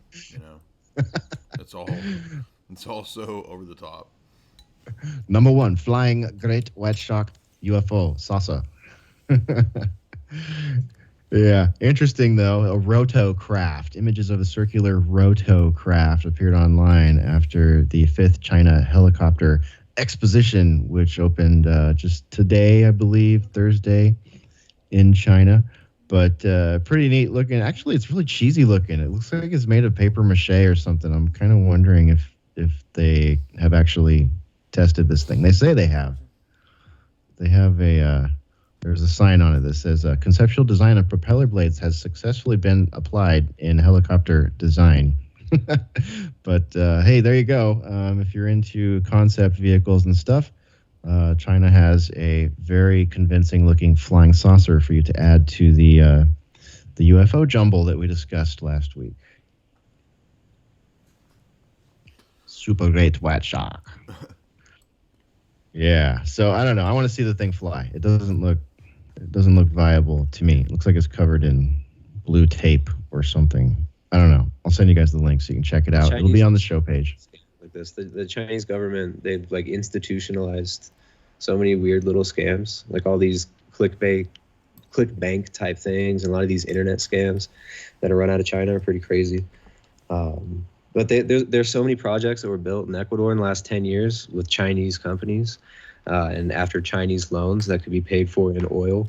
So the Chinese do the same thing as the IMF out there in the world. For everybody who doesn't know, there are multiple groups that do the same thing. But they've built like hydroelectric dams and all sorts of stuff that people are expecting to fail rather quickly because they're very poorly constructed. They were just scam projects where they're just pocketing tons of money and using the cheapest labor, using not planning things out properly. It's pretty crazy down here in South America with the Chinese companies. Reminds me of the mining companies. These Chinese mining companies, they force some of these indigenous people to work for them and they whip them on the job. There's been several people who've told me, like Ecuadorians who've told me, no, it's terrible how they treat the indigenous. The Chinese people whip them like slaves and treat them like literal slaves on these mining operations out in the jungle. That's awful. Reminds me of what Alan Watt would always say about, if you want to understand the world, just study conology, because the whole world is just run by a bunch of con artistry at a big scale. Yeah, well said. No kidding. All right, let's see here. Continuing along the tech line here. Have you guys heard of, well, I know you have. We've talked about similar stuff, but there's a new term going around for this in the tech elite side, dopamine fasting. Have you guys heard this term? No, what is that? Dopamine fasting is a craze making its way around Silicon Valley as the technological elite cut down on smartphone usage, binge eating, and gluttonous porn consumption. But isn't penance by another name still penance? So they're kind of getting at the religious angle, I suppose, of the way tech elites are turning off their phones and realizing, as we've pointed out before, that the smart devices are changing people. So they're falling prey to their own dope. Right. Yeah, exactly. They're building their own dogma around Silicon Valley. So that's another latest trend there in Silicon Valley, to go along with Peter Thiel's interest in injecting young blood and wanting to live forever, and Zuckerberg slaughtering goats with a laser gun and all that other weird stuff. You said that they're just fasting from these things because they realize they're destructive? Is that what you're saying? No, well, they're trying to they found this way in the scientific worldview to kind of, with scientism, to justify not being total degenerates for a few days, and and they're trying to reset their neurology and get their dopamine receptors, right? Because they're so fried out from everything that they do. They're constantly high on drugs. They're constantly high on money. They're chasing, the sex, drugs, rock and roll, pornography, all this stuff. Just makes their mind so fried that they have to fast from it for days to try to feel better. Yeah, so it's basically they're looking into the neurotransmitter dopamine here that rewards you with a spike of pleasure when something good happens. So in the more primordial eras, this was the thing that kept us motivated to seek food, reproduce, and all that stuff. But now this is being replaced by smartphones and Netflix subscriptions, which give people their dopamine hits and all that stuff. So they're saying there's a wealth of scientific research demonstrating how smartphones and social media are literally rewiring our brains, and not for the better. However, there is no research proving the effectiveness of a dopamine fast in rebalancing brain chemistry. But that hasn't stopped California hipsters from going all in on the trend, though some with reportedly switching to ice-cold showers and cutting conversations short to avoid dopamine hits. So, well, think about how we've mentioned a few times, and I see it here in the great state of California, I'm sure it's widespread, and that's these. Man, I talk about this a lot, but I can't get over it. These kids in the shopping carts, oblivious to everything around them, and it's eyeballs to screen, to touching the screen, and they cannot. I mean, if the phone gets taken away, they flip out. I remember being in a waiting room. I actually texted Hesher when this was happening. I was in a waiting room, and out of like 10 kids in there, 10 of them were all staring at a phone.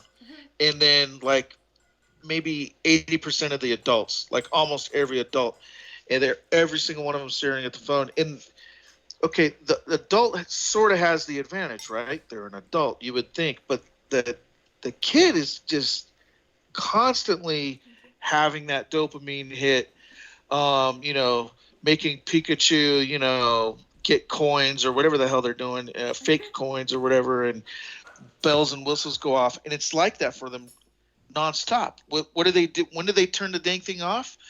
When they're watching TV, and then they're playing the stuff as they're watching TV too. It's sad. Yeah, man, and I almost feel like it's almost. I mean, with a little bit of research, it almost goes without saying that this is a good idea to limit your exposure to this kind of stuff.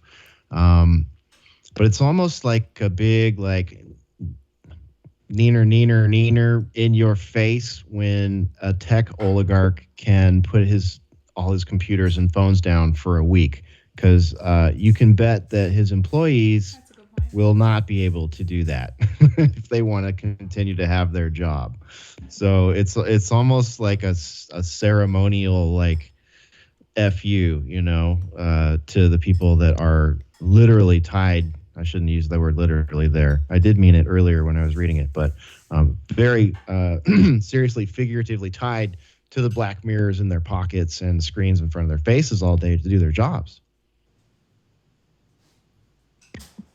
It's crazy how they want everybody to be so tied into that. Their future world, their planned world is going to eliminate all the jobs. They want to eliminate all the people who are not tied into that.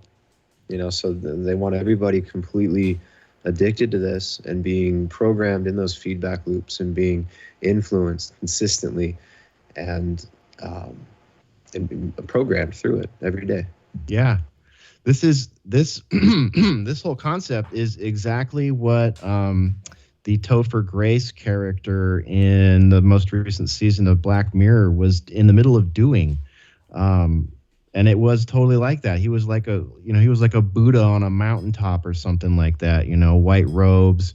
He owns an entire mountain range and he's sitting up there, no computers, no phones. He's just, probably tripping balls or whatever, meditating. I don't know. But I mean, this is essentially exactly what that guy was doing while his employees, he was sort of like a Jack Dorsey type character, essentially, who got called out of a dopamine fast so that he could help solve this problem as the tech elite. It's pretty crazy. If you haven't seen that episode, I recommend it. But it fits right into what we're talking about here. And they make the great point at the end of the article here. They say, after all, crack cocaine dealers make a lot of money selling poison, but they don't get high on their own supply. That's what I was saying, getting high on your own stash. That's what I said earlier. It's, by the way, yep. We went to see the Joker, and there was a dude in there who literally through the whole movie, all he did was scroll his phone. I'm thinking, why did you pay for this, dummy? You didn't watch a bit of the movie. You just scrolled your phone the entire time. Amazing. I heard they're gonna take the rule away. I guess it's sort of it's getting passé to tell people that they can't look at their phones. So they're gonna movie theaters are gonna be people doing that all the time in the future here, I think. Which is crazy because people were so against it. It used to be like when cell phones first started becoming commonplace, it was like, man, somebody turned that thing on in the middle of a movie, like half the theater would just erupt and be like, turn that off. Yeah. Now no one says shit. Yeah, they're all looking at their phone. They're all, yeah. Yeah. Right. I've seen that happen too. Somebody takes it out. Someone else sees someone looking at their phone. They take theirs out, and it's just like chicken pox spreading. Next thing you know, half the theater's on their phone checking Twitter. Yeah, so dopamine. I got rid of Messenger. I got rid of Facebook. I only post on. I did this on purpose because it was just getting ridiculous, and it's helped a lot. Like I've noticed, because you can turn that feature on your iPhone where it tells you, how much your screen usage is up or down, and then how you can set alarms and all that. iPhone has that feature now. Yeah, which I have been utilizing and has been helpful. So, because I get prey to it too, especially since I run an online business, I'm always checking shit on my phone, and it was finally getting on my nerves. So I took a month break from Discord because I was constantly checking Discord, constantly checking Facebook. So I just deleted Facebook, deleted Facebook Messenger, deleted Discord. And now what I do is when I have an article I want to post, I'll post the article on, like PC or not PC, on Mac or whatever, but I don't have it on my phone. And that's been it's been very freeing, I should say. Yeah. Yeah, a lot of people have had success with that. I've seen a number of people do that and like set a time for themselves, right. Or like you're doing when you're doing something, you'll log in on your computer and you'll do those things. Like I was watching this guy the other night that was saying he only checks he does not look at email before 11 a.m. Yeah. Like he has a set number of things that he needs to do between 7:30 and 10:30, and none of that includes checking email or social media. So there are little like life hacks you can do to limit your exposure to it for sure. Next is Instagram. I think it's a good idea. Then you have to figure out how to limit Instagram, because that one is not so easy to do on the computer. It has to be on your phone. Right. So, you have to limit it to like one post a day or something like that. And the hardest is Twitter. Twitter and YouTube comments have gotten to be the worst now for me. Yeah, those can be a major time suck because it really is like a best practice when you're trying to build up to, interact with all those things. But man, it takes a lot of time. It does. Yeah, no, they want they want everybody to be so tied into that. It's crazy. Like you get exposed to so many people's opinions, so many people's thoughts that you should never hear. Right. Like really, I don't need to hear everybody's fucking thoughts on everything. Right. And when they let everybody hear everybody's outwardly projected thoughts, which most of them are fake, everybody starts mimicking and imitating everybody else. Yep. It's a giant mind control suck. Yeah.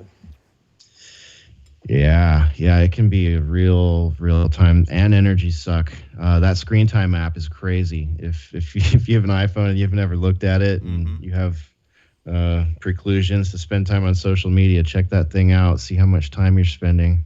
Yeah, it's the ultimate revolutionary tool too. People in my chat are saying that my Discord was addictive. It was addictive because it was like we'd have debates and there would be like 100 people in the audio chat.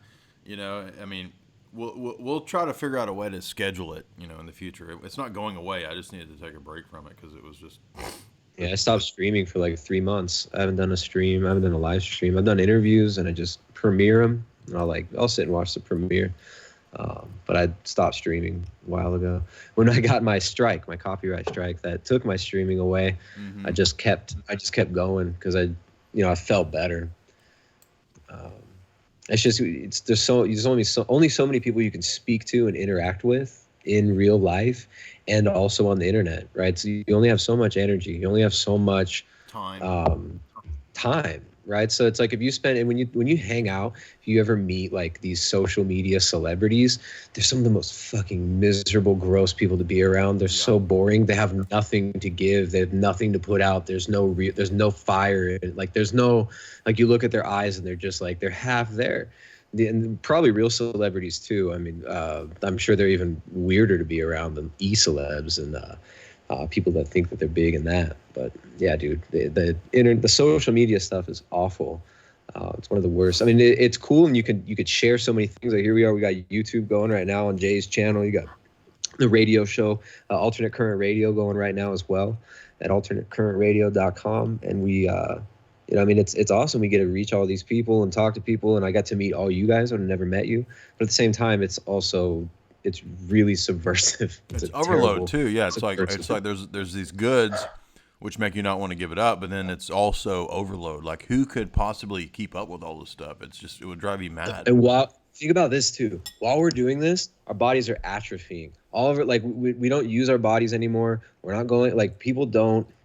I mean, not that everybody needs to be super physical, but it's like we're not using our bodies. We're not doing things that actually change anything in our physical environment, and we're becoming more and more dependent. We're becoming Gnostic mind archons, brains in a vat that are just going to be sending tweets. I suggest everybody's doing an online business. Start setting up your situation to where you can do a business that's not online. Like start moving towards that, like diversify, do things like set some things up economically where you can make some money, not online also, because it's going to get so crowded also on the internet, and it's going to become so, it's just, I don't know, the whole working online thing, it's great, it's cool, but at the same time, there's, it's also very dangerous. It's a dangerous world. Yeah. What do you think, Randy? I was just laughing at Jay when he said brains in a vat, just sending out tweets all day. Yeah. Yeah, I mean, it does conjure matrix images, but outside of that, it's sounds absurd, but right, there's like truth in funny things, and that's kind of how some people are living right now, right? The stereotypical troll that no one knows where this troll is, but apparently he or she, they're out there just constantly just actually trying to do the maddening thing that you were talking about there, Jay. I just keep thinking monitor everything and comment on everything and be up on everything. It's crazy. That's what they do. All I ever think about now is Garbage Pail Kids, and I think of Formaldehyde and Decapitated Hetty, because that's the brain in the vat Garbage Pail Kid. They made us into our generation. We're the Garbage Pail Kids. That's how, to my mystic interpretation of Garbage Pail Kids, that's us, because we're Gen Z. They came out when we were kids. And there we are, right there. We are the Garbage Pail Kids. Wait, I thought you're. What is Garbage Pail Kids? I'm a millennial, dude. You boomers here need to tell me what Garbage Pails is. Are you serious? 1, 2, 3. I'm serious, dude. I've never heard of Garbage Pail Kids. What? All right, never mind. Jess. This is the only. I'm not a boomer, reference dude. No, boomers hated Garbage Pail Kids, dude. My parents forbade me to have them. They were boomers early. You can't have those. Those are disgusting. So when Cabbage Patch Kids came out, Topps baseball card company, they started printing these things that were spoofing Cabbage Patch Kids because they were such a weird obsession in the 80s that Jay. Hold on. He might no, Jay. He might ask you what Cabbage Patch Kids are. Well, these goofy looking baby dolls that parents had obsessions over, and if you remember, what is it, Jingle All the Way, right, where Arnold is fighting other parents over these stupid dolls that came out. That's lampooning the obsession in the 80s over Cabbage Patch Kids. Anyway, so Garbage Pail Kids are just mocking their satire of Cabbage Patch Kids. They ended up getting sued because all of the Garbage Pail Kids look like the Cabbage Patch Kids. So they got sued. I guess they lost that lawsuit because they had to kind of reconfigure the way they painted the faces of the Garbage Pail Kids. But they're just these little cards, collectible cards of weird paintings of Cabbage Patch Kids in oftentimes kind of weird and disgusting scenarios. So I don't know why. For some reason, when I was a kid, I was obsessed with Garbage Pail Kids. I really don't know why, but I was. Okay. Yeah. They were rebellious though back in the day. They were, yeah. Especially if your parent, like if your parents said you can't have them, then you're like, oh, I want them now, right? Like Junkie Jeff, he's a pail of garbage. Here's one, Junk Food John. This is us. That's why they did it. It's like a esoteric statement of who we are. We are the Garbage Pail Kid generation. Predictive programming to the parents. Here's a good one. Here's a good one for the diet of the 80s and 90s. Large Marge, right? There you go. Yeah. What the hell is a candy cane? I remember exactly what they taste like too. Candy canes. Yes, the Garbage Pail Kids. We are the Garbage Pail Kid generation, I'm afraid, Jay. Yes. Yep. And they made a terrible movie that was a disaster. It's considered like one of the worst movies ever made. So. Yeah. Wow, I don't even remember them making a movie. That's how bad it was. It totally dude. Yeah. Yeah. They lost out the B movie competition to things like the Toxic Avenger. It was so bad. Yeah, you're right though about this whole like online thing and the realms of online working. I mean, that's getting really crazy. Like, I saw a thing. I was looking for this article so I could have it to reference, but I couldn't find it. But somewhere in the deluge of media maniacking over the last week, I came across this device that is being implemented. It may have been in China, I can't remember, but it's basically like it goes around your neck. It's this little square. It goes around your neck. You wear it like a necklace, and it's similar to a like a home arrest ankle bracelet, sort of. And it's for employees, so they market this thing to big companies. And it's got full like sensor capability on it. It's got a microphone and it's got like internal GPS. So the like it knows when you're at your computer, when you're idle at your computer, when you're not. It knows if you're hanging out by the water cooler. Like it's literally tracking like every breath and every step that employees take. So, I mean, that's getting introduced into the workplace. And then a lot of people that work at home now are discovering that, oh, I got this work from home job. But then all of a sudden the employer sends them a laptop and they say, you can only do your work on this laptop. Oh, by the way, this laptop has key loggers and all this other stuff on it. So it's like, maybe we're not trading up when it comes to this whole work online and, this giant panopticon sort of system. Yeah, we're losing all real skills too. This is the thing: is it trains you to only be involved in these feedback loops that they're gonna. I mean, it's gonna become really obvious to us in a few years, I think. But now I think most people are just starting to realize this. It's not a good situation for everybody to be tied into a digital economy. And that's why they are pushing from the IMF, and they want digital inclusion. And that means 5G everywhere. And everybody on smartphones, everybody in smart cities. That's digital inclusion. That's why they want to get rid of the rural people. They want to only have program-controlled people, and they want to take away everybody's knowledge on how to do simple things like own chickens, raise your own animals, how to make your own food.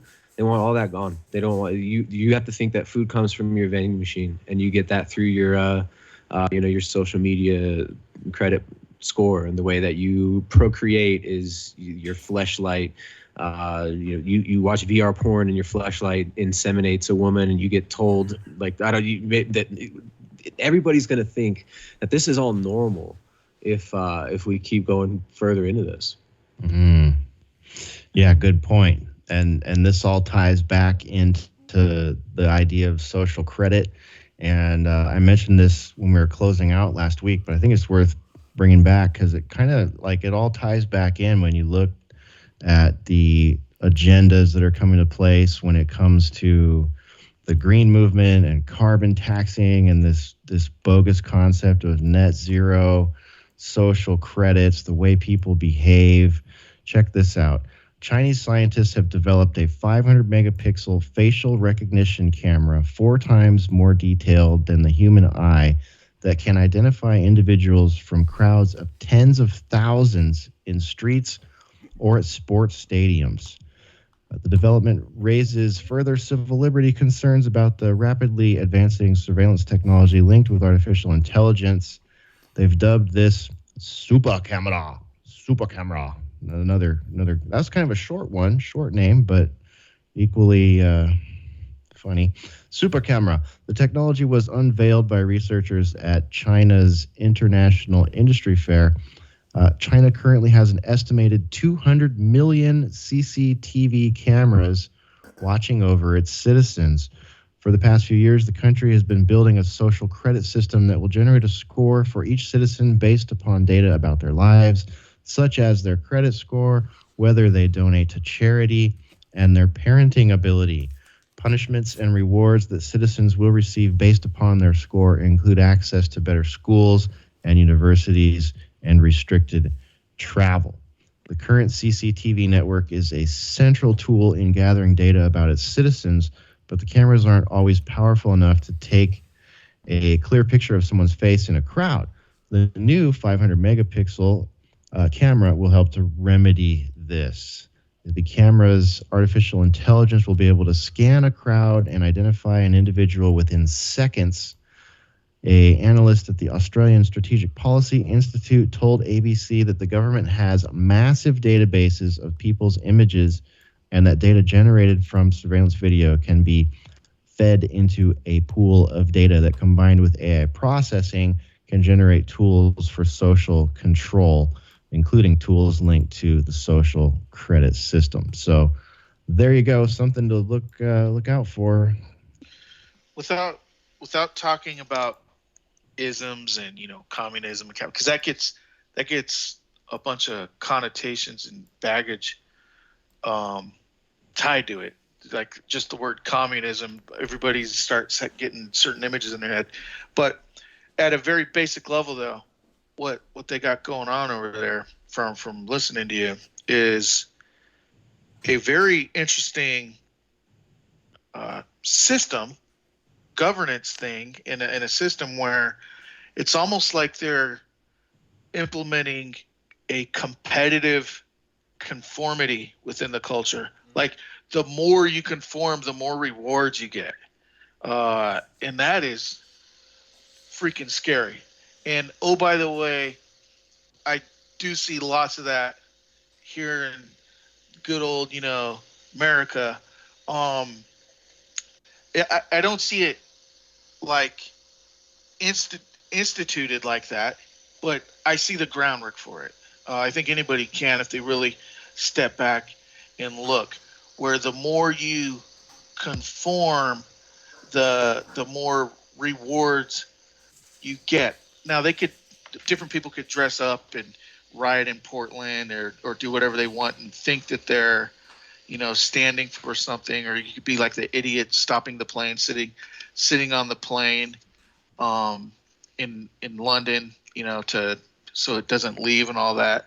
But that person never really looked in the mirror, I would argue, and asked himself what the F went wrong in their life that they fell for that thing, where they where they're so worried about extinction or whatever that they're sitting on top of a plane. I would submit to you that something went really sideways in that dude's personal life. That has nothing to do with that has nothing to do with their the stand or cause that they think they're taking. And their reaction doesn't even match what they profess, right? So they're saying, our house is on fire. We're dying. All the species are dying. The world is dying. Our house is on fire. We need climate action now. My dad needs to go vegan and he won't.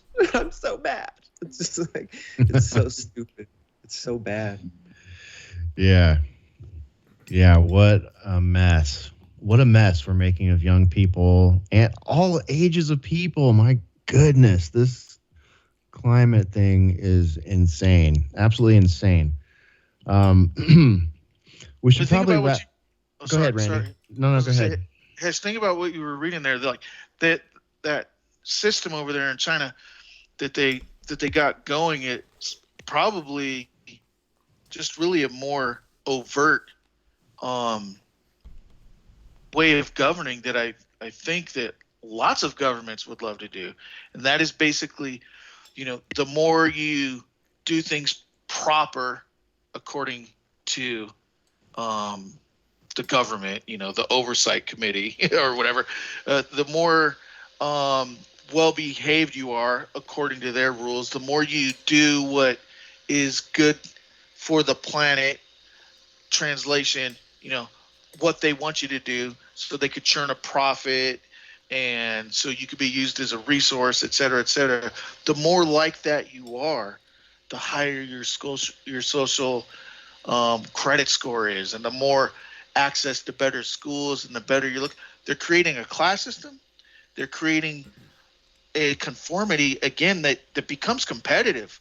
Like, I could follow the law better than you. And not in a good citizen sort of way, like in this mindless, like, drive to, well, that's funny. To excel. In Brave New World, Huxley reintroduces the class system. It's just a different type of class. It's a rigid scientific class structure. It's not an egalitarian class structure, which is ironic because the whole revolutionary ethos is supposed to be egalitarian. But what gets introduced in the technocracy is a rigid, scientifically created series of classes, and that's exactly what you were talking about, Randy. Yeah, exactly. And this whole gamified. Yeah, exactly. It gamifies it, becomes competitive. Competitive conformity. That's a great term for what we're seeing here, Randy. And who wants to gamify? You gamify all the controlled opposition groups. The same we're seeing. It's already here. It's already active. Competing to conform. How sad. What a sad thing. Yep. Well, Jay, do you have any super chats or anything like that you want to hit before we close out tonight? Yeah, we got some good ones here. We got The Real Cooter Brown 777. Jay, what is your take on Philip Sherrard? I think Philip Sherrard has at least 2 or 3 really good books. I would recommend Church, Papacy, Schism. I would recommend Greek East, Latin West. And then the rest of Sherrard I would be a little more hesitant to recommend. Nicephorus Focus, $2. What's up, bigots? What's up? Cholo Mexicano, $5. Will you ever do an esoteric analysis of chocolate? Are you talking about the Juliette Binoche Johnny Depp movie? Chocolat? I don't know what chocolate. Is that what you're talking about? Or do you mean chocolate, like chocolate candy? Seriously, why is nobody talking about Masonic influence in Mexican culture? I've talked about that. I've talked about how it was Masons that were behind the Mexican Revolution. Maximilian was overthrown. Yes, I actually knew about that. And I have talked about it on podcasts in the past. So thank you for knowing and noticing that, Cholo Mexicano. But I don't know what you mean by chocolate. You probably don't mean that goofy Johnny Depp movie. But actually, in that Johnny Depp movie, that takes place in Spain, I think. I can't remember. But the chocolate has some kind of devil power. It's viewed as having some kind of esoteric power in that movie. Maybe an aphrodisiac. I can't remember. G-Dub, $20. Thank you, G-Dub. Where would you point someone who believes that there's a God but isn't sure if the Bible is true or if miracles are real? I would take a look at the many messianic prophecies. That's one of the easiest ways, I would say, to demonstrate the inspiration of the Bible, given the fact that there are so many very precise, in my view, predictions of not just Jesus, but the life of Jesus, the death of Christ, resurrection, and so forth. So look at that. Look up the messianic prophecies. You'll find, I'm sure, plenty of articles. There's plenty of cases of those. Dan the Man, $5. Jay, what do you think about the carnivore diet and Orthodox fasting? Is it possible to do both? Yes, I would say if you go to the stream that I just did with Father Deacon Dr. Ananias Sorum, we covered this issue. So watch that stream. And he, as a member of the clergy, very awoke to a carnivore diet. It saved his wife's life. So he's very familiar with it, and he covers that in detail in that discussion. So that's all the super chats I see right now. All right, cool. Thank you. And what's up to the nerds over there at the Dyer YouTube chat? Thank you for joining us tonight and weighing in. Okay. Before we close out, you guys, did you hear that Greta has been nominated for a Nobel Peace Prize? That has turned real. Yeah. 16-year-old. That makes me wonder how far back has that been a scam? How far back has the Nobel been a scam? Yeah. How long has this scam been running? I say that's great. Give it to her. Go ahead. The whole thing is ridiculous at this point. I don't think she deserves it, though. I don't think she deserves it. How many countries has she bombed? I mean, Obama had to bomb a lot of countries. Yeah. No kidding.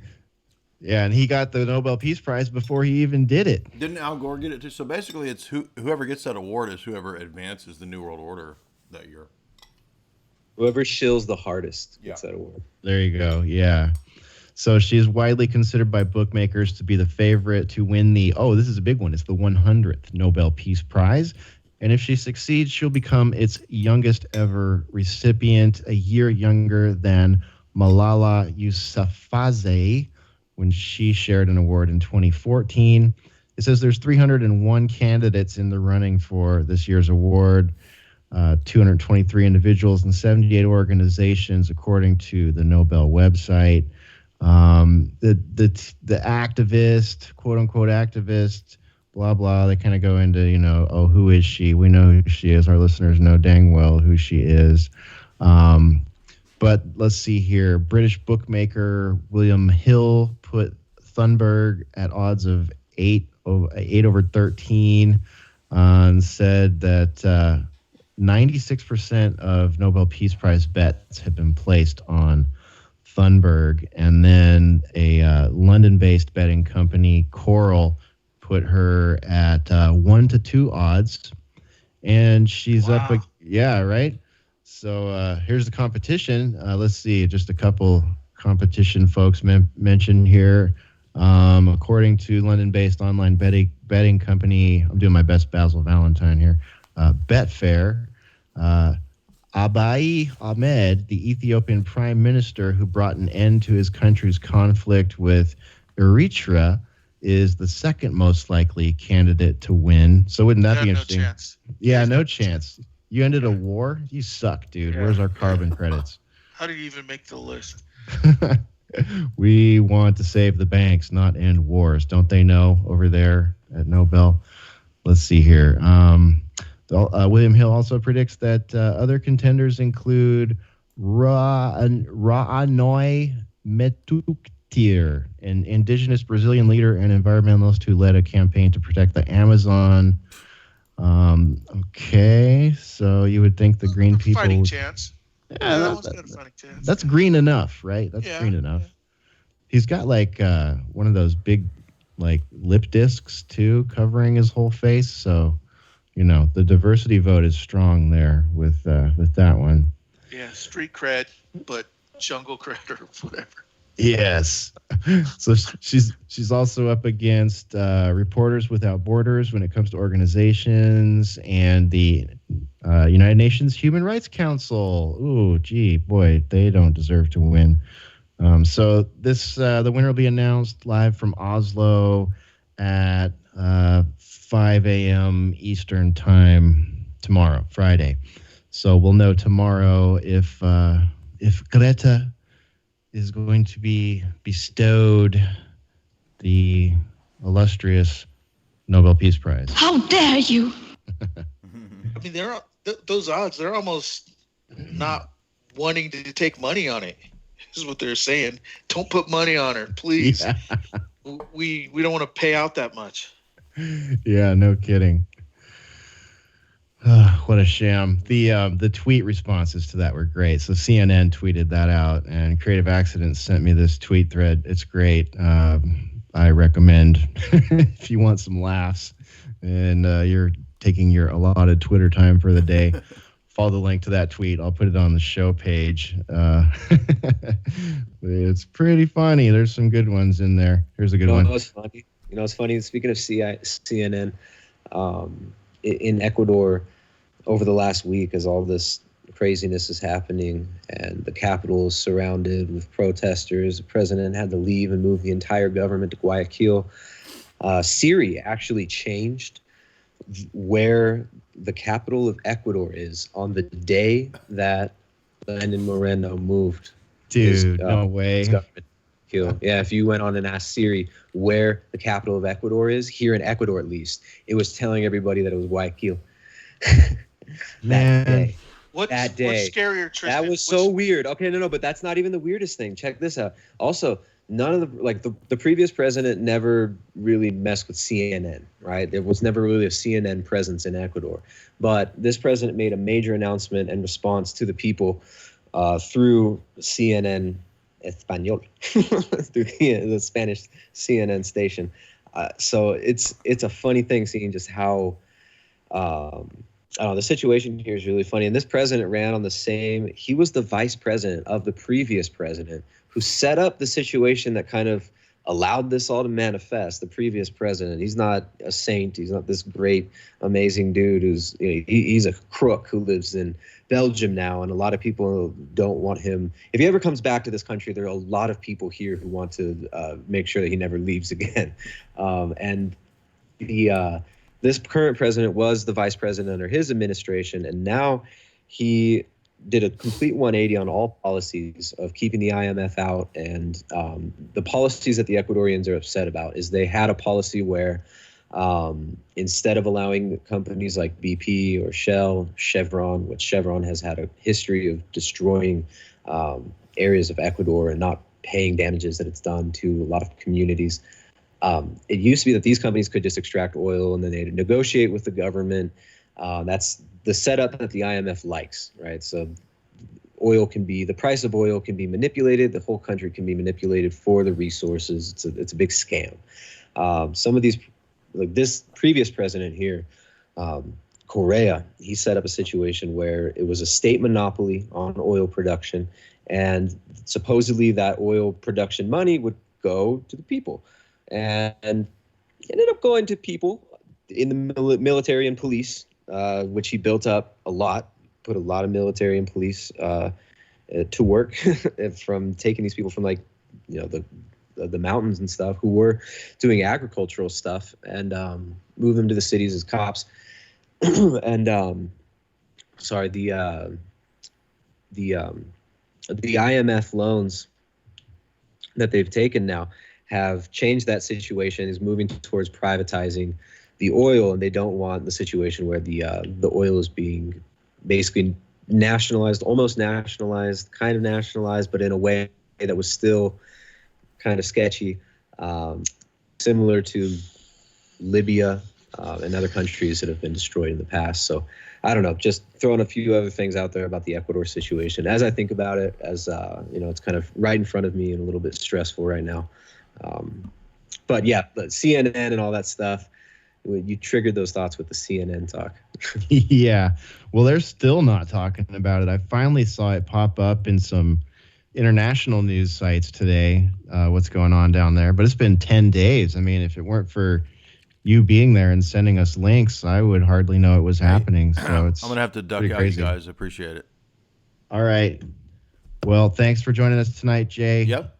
And thanks to the folks out there in the chat room. All right. Definitely a killer boiler room. Thank you guys very much. Everybody in the Jay's Analysis chat, all you nerds, be sure and go subscribe to Primal Edge Health. Go subscribe to Alternate Current Radio. Follow the Spreaker feed. Definitely go to alternatecurrentradio.com and support Jay's Analysis. Subscribe at Jay's Analysis and buy my book.